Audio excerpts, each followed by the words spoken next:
रायगड सम्राट अल्पावधीत लोकप्रिय ठरलेले रायगड सम्राट रयतेच्या सेवेसाठी सदैव पुढे। रायगड सम्राट राजकीय, सामाजिक, शैक्षणिक, शेतीविषयक अचूक बातम्यांसाठी रायगड सम्राट न्यूजला सबस्क्राइब करा। माझी नम्र विनंती आहे की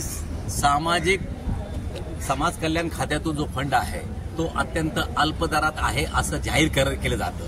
सुशिक्षित वाटताना पैसे नाहीत असं डिक्लेअर केलं जातं। ज्या अमेरिकेला फॉरेनला शिकणारे जे विद्यार्थी आहेत त्या विद्यार्थ्यांना देण्यासाठी फंड अवेलेबल नसतो, पण ज्यावेळेस कुठली एखादी स्कीम आली तर त्याला सामाजिक खात्यातून डायव्हर्ट केलं जातं। आम्हाला वारकरी पंथाचा आदर आहे, वारकरी पंथांना पैसे दिलेच पाहिजे।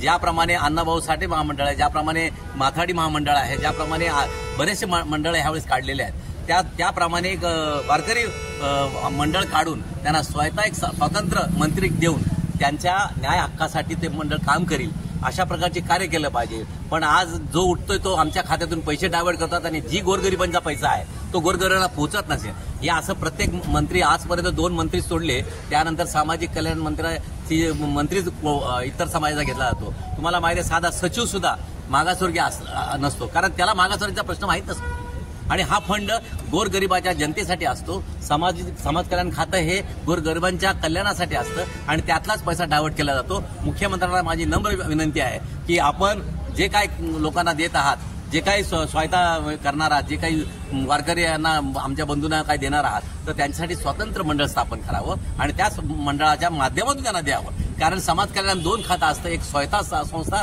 आणि एक समाज कल्याण। त्यामुळे काय कुठलाही विषय आला, काही अपघात झाला किंवा काय झालं ते समाज कल्याणाकडून डायव्हर्ट केलं जातं। तर असं न होता गोरगरिबाचा पैसा त्याला विचारणारा मालक कोण नसल्यामुळे कोणी मंत्री जर मागासवर्गीय जर भाजपचे मंत्री होते आपलं दिलीप कांबळे दिलीप कांबळे ते पुण्याला सामाजिक नाही दिलीप कांबळे नाही समाज कल्याण मंत्री असं त्यानंतर कुठलाही मागासवर्गीय मंत्री झाला नाही आणि मागासवर्गीयांचा जे दुःख असतं ते दुःख त्या मागासवर्गीयांनाच कळत असतं। इतर मंत्र्याला देऊन किंवा त्या सचिवाला देऊन तो काय नेमकं तो गोरगरिबांना अन्यायच करणार आहे, कारण त्याला त्यातलं काही घेणं देणं नसतं। त्याला एका आदेश आला मंत्र्यांकडे तो फंड डायव्हर्ट केला जातो। तर माझी मुख्यमंत्र्यांना आव्हान आहे की आपण त्वरित त्यांच्यासाठी मंडळ स्थापन करावं। वारकरी संप्रदाय हे आमच्या पंथातली लोक आहेत, त्यांचा आमचा आदर कायम असणार आहे, पण ज्यांना ते पैसे तुम्ही देणार आहात ते समाज कल्याण खात्यातून न देता ते तुम्ही कुठल्याही मंडळ स्वतः स्थापन करून त्यांना तिथून द्यावं, कारण हा गोरगरिबांचा समाज कल्याण आहे। यासाठी अपुरा फंड असतो, ते